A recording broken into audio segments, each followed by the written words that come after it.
Apple Developer Academy will open in Bali. And Sandiaga, many foreign tourists want to participate in paying the Bali Tourism Levy. They do? Okay, stick around for more on these stories and others.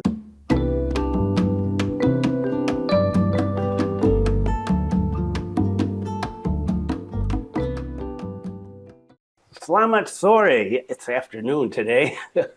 Welcome to the latest news from Bali and Indonesia. This is April 19th, 2024, and my name is Bruce.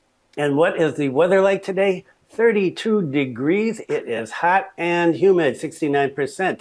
No wind, zero. Boy, it's really hot in my room. It's a little cooler outside, but not much. And we just had a sudden storm. I just swept in here. Whew, heavy winds, pouring rain, everything got flooded. And then it was over just like that. Wow, one of those tropical rainstorms. And it was intense. And I'm back. That's the best I can do with my Arnie impersonation. So I've been gone for, I guess a month. I think the last one I did was March 20th. It has just been crazy weather, and the end of Ramadan and Eid, and our house is the center of all Eid activity. And so we had, 25 people or 30 people here, brother-in-laws, sister-in-laws, son-in-laws, daughter-in-laws, children, grandchildren, nephews, nieces, wife, I don't know who else, but a lot of people here in the houses we have here. And it has just been crazy. And we got a break in the weather. And so I've been doing a lot of house repairs, DIY. I'm a big DIY fan. And I decided to paint the balcony on the third floor. I got tired of the white after 27 years, and I've decided to make it blue, all blue. It was partially blue before. Now it's all blue. And I like that. I'm not quite done yet. So that's where I've been. Just been taking a break and doing stuff with the family and the house. And so I am back. Some interesting stories. We're going to stick with 4, I think, and not get ahead. There's a bunch of other ones, but I don't want to make this long. Do it and get it out today. And I've got some more stuff to do tomorrow. It is just, wow, it's just been crazy here lately. I thought retirement was supposed to be relaxing. Sometimes it's a lot more hectic than when I was teaching and being a principal and doing all that other stuff. Okay, so let's get into the first story. Apple Developer Academy will open in Bali. Apple CEO Tim Cook meets President Jokowi. So President Jokowi received the Apple delegation at the Merdeka Plaza 2 days ago. On Wednesday, the meeting focused on exploring Apple's strategic plans, including Apple's expansion opportunities in Indonesia and deeper integration into the global supply chain. Meanwhile, the Minister of Industry said that Apple plans to add a 4th Apple Developer Academy as an investment in Indonesia. And guess where it's going to be? Yeah, right here in Bali. Good news. Currently, there are 3 Apple Developer Academies spread across Surabaya, Batam, and Tangerang.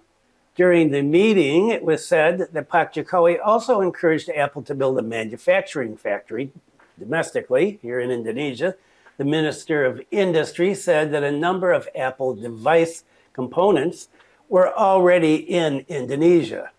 He said, later from here, the Ministry of Industry will carry out a business matching process. We already have a list of all the components, HP cell phone components, that have been produced in Indonesia that we might be able to marry. It's called business matching, okay? The minister said that Pak Jokowi invited Apple to form an innovation center that collaborates with the best universities in Indonesia to develop human resources. This is also one thing that Tim Cook is very eager to follow up on, the minister said. There was also a lot of discussion about how we develop human resources or human development in Indonesia through Apple. Apple CEO Tim Cook said he was happy with the performance of the 3 Apple Developer Academies that already exist here in the country. He said, we are opening our 4th Apple Developer Academy. He said, we're very happy with the 3 already, and with the people who have graduated, thousands of people who have been able to create applications for the App Store that are attractive not only domestically, but also internationally. The president said his party would consider Pak Jokowi's request to build an Apple manufacturing factory in Indonesia. He also assessed that Indonesia is an important market for Apple and has a lot of good investment potential. I would not mind getting another iMac, but too expensive. I think that the investment capabilities in Indonesia are endless. I think there are a lot of great places to invest in, and we are investing. We believe in this country, the CEO said. After the first Apple Developer Academy opened in Jakarta in 2018, Apple then added the Surabaya and Batam ones. They've been attended by more than 2,000 prospective developers. As a form of impact provided by this academy, 90% of graduates have found work in various sectors from education, e-commerce, transportation, sustainability, and more. We often see that a line of code can change the world, and in Indonesia, we invest in the creativity and capabilities of those who are determined to prove that. We are very happy with the development of the developer community in Indonesia, and we look forward to investing in successful developing with the fourth academy in the nation, according to Pak Tim Cook. The academy's 9-month program covers the basics of programming, as well as topics such as design, marketing, and project management, which equip participants with the necessary skills to become world-class entrepreneurs and developers.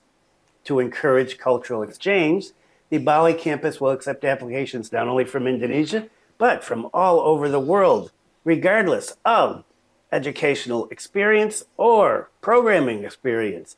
Academies in Indonesia accept participants from various personal and professional backgrounds. To date, the Academy's participants come from more than 90 cities throughout Indonesia, with ages ranging from 18 through 50. Guess that leaves me out.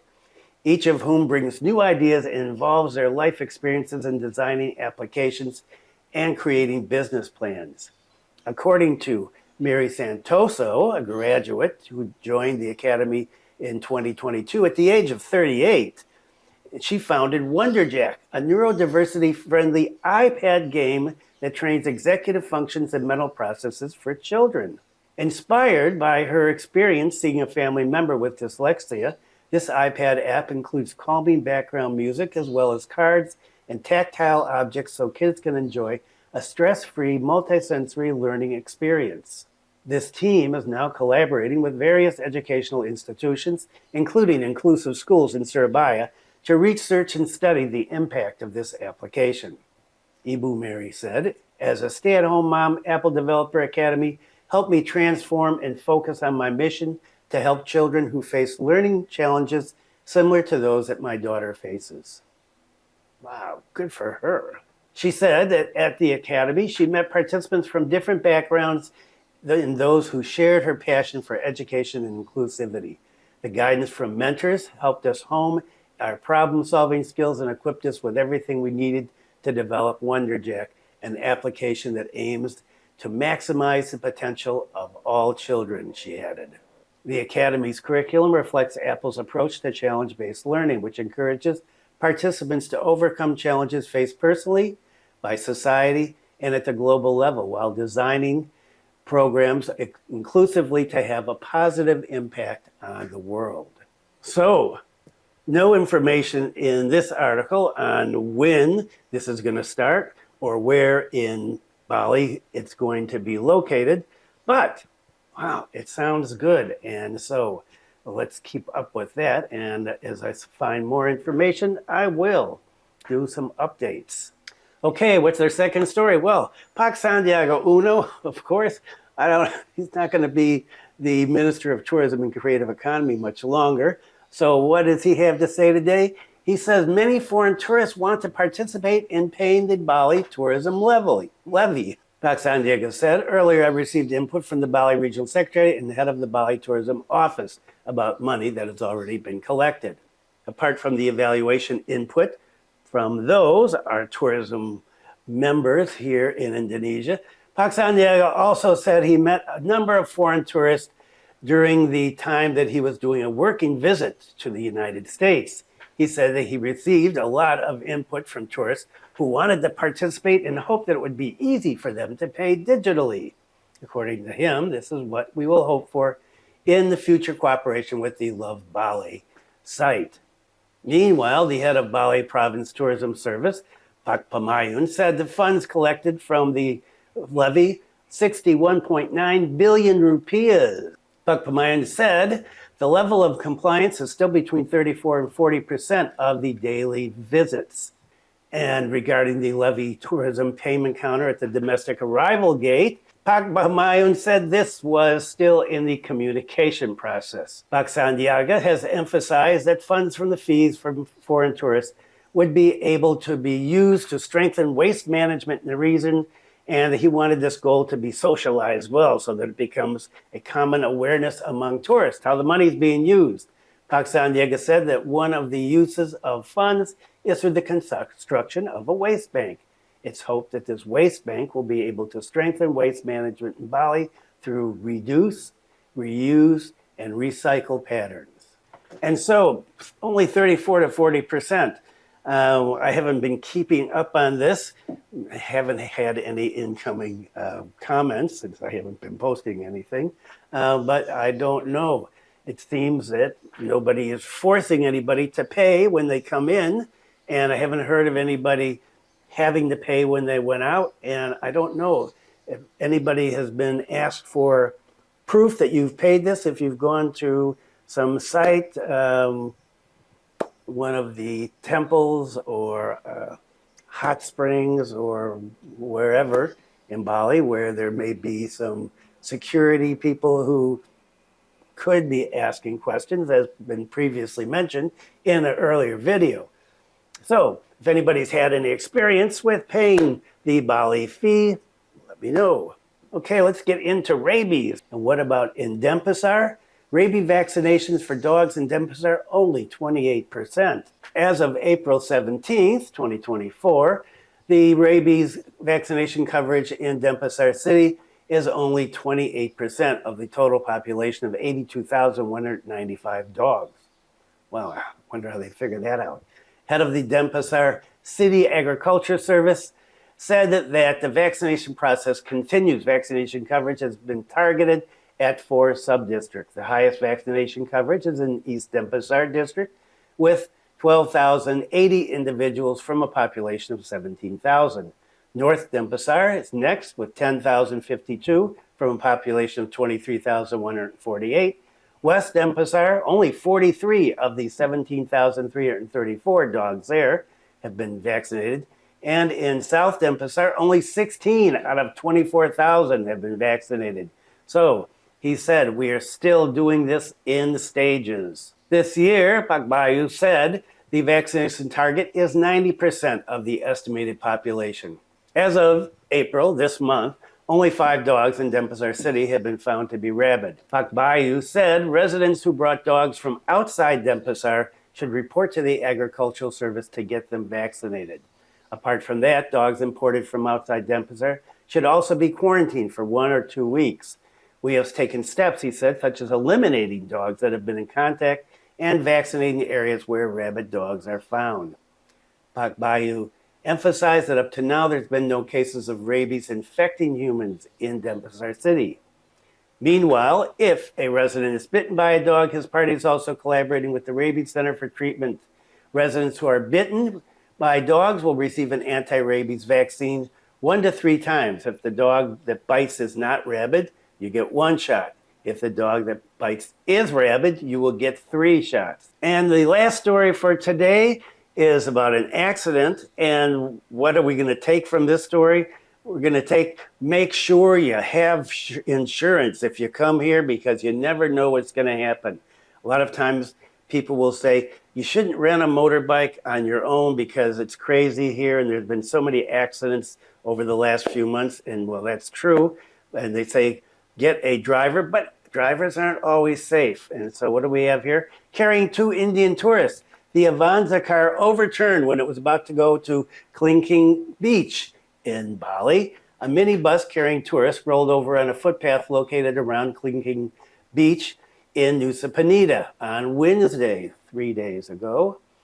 There were no casualties, fortunately, but the car suffered serious damage. Nusa Penida Police Chief Commissioner Pak Sandiaga revealed that the car carrying the tourist rolled over around 11 o'clock in the morning. At the time of the incident, the car was carrying 2 foreign tourists from India on a tour to the beach area. However, on the way down to the beach, the car had an accident.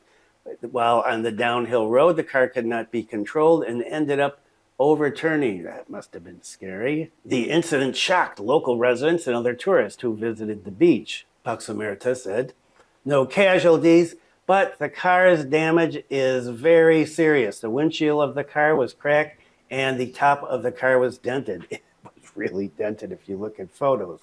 This accident is still being investigated by the police, he said. And so make sure you've got insurance because you never know when you might end up in the hospital here. Okay, that is it for today. So thanks for viewing. Thanks for sticking around. For those people that sent me a message and said, are you okay? I haven't posted anything in a while. Thank you. We appreciate it. And I am fine. Just extraordinarily busy with the Eid holiday. And now that that's gone, I think life will get back to normal or a little more like normal. Okay, thanks for viewing. Be kind to someone today. Stay safe, and I will see you next time. Not so long as last time.